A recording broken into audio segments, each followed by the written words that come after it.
இந்த மரங்கொத்தி பறவை வந்து மரத்தை கொத்துட்டு இருக்காங்க. எவ்ரி டைம் கொத்தும் போதும் ஒரு ஷாக் வேவ் ஜென்ரேட் ஆகும். அந்த ஷாக் வேவ் என்ன செய்யணும்னா மரத்தை உள்ளே போய் உள்ள புழு இருக்கு இல்லையா, அதெல்லாம் கொஞ்சம் மயக்கிற மாதிரி ஆக்கிடும். வேறு பேர் ஓட்டை போட்டு எடுத்து சாப்பிடுவார். அதுக்கு வர எங்கேயும் போக முடியாது. ஒரு சாதாரண பறவை கூட ஷாக் வேவ். இந்த ஷாக் வேவ் வந்து பார்த்தீங்கன்னா கரெக்டாக தமிழில் சொல்லுங்கள். ஷாக் வேவ்ங்கிறது அதிர்வலை. ஒரு பாம் பிளாஸ்ட் ஆகும்போது வரக்கூடிய வேவ் தான் வந்து ஷாக் வேவ். அதுதான் மக்களை கொல்றது. அதே ஷாக்கு சின்ன லெவலில் அந்த குருவி அப்படியே கொத்தும்போது ஜென்ரேட் ஆகும். நாங்கள் அதை ஃபோட்டோ பிடிக்க ட்ரை பண்ணுறோம், இன்னும் பண்ண முடியல ஆக்சுவலாக.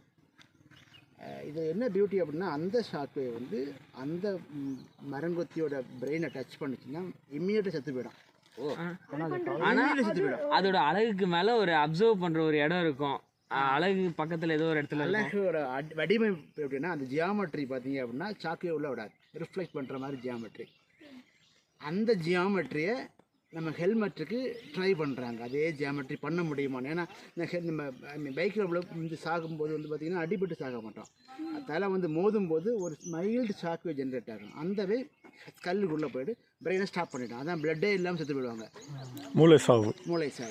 இந்த பிரெயினை ஸ்டாப் பண்ணிவிடும். அதை அரெஸ்ட் பண்ணுறதுக்கு இந்த உட்பக்கரோட பீக்கோட ஜியாமெட்ரியை நம்ம வந்து மேலே வச்சுக்கிட்டோம் அப்படின்னா வெயிட்லெஸ் ஹெல்மெட் பண்ண முடியும்.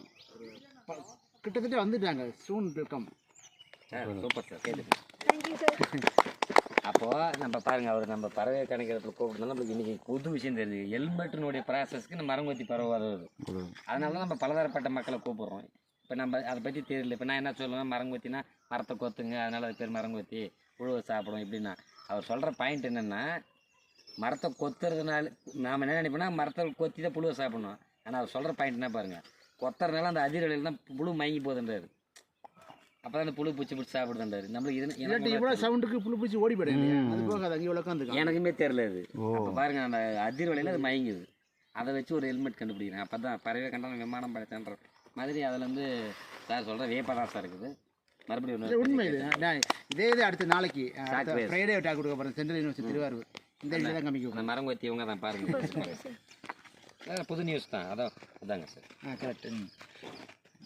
நான் போட்டிருக்கேன் ஃபோட்டோ. இந்த ஃபோட்டோ தான் போட்டிருக்கேன். இந்த வீடியோ இதே பர்த்டே வீடியோ போட்டிருக்கேன். சிறிய பொன்மோது மண்கொத்தி பிளாக் ரம்படு ஃப்ளேம் பேக்னு சொல்லுவாங்க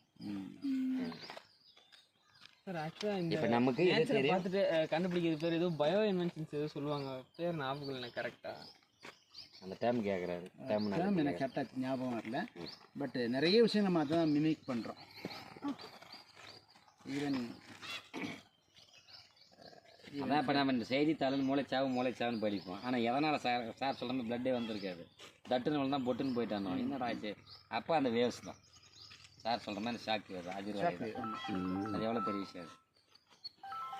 ஸோ அதுக்கும் இந்த பறவை துணை புரியுதுன்றபோது நம்ம இந்த பறவைக்கு தான் மரங்கொத்திகளுக்கு தான் பழம்.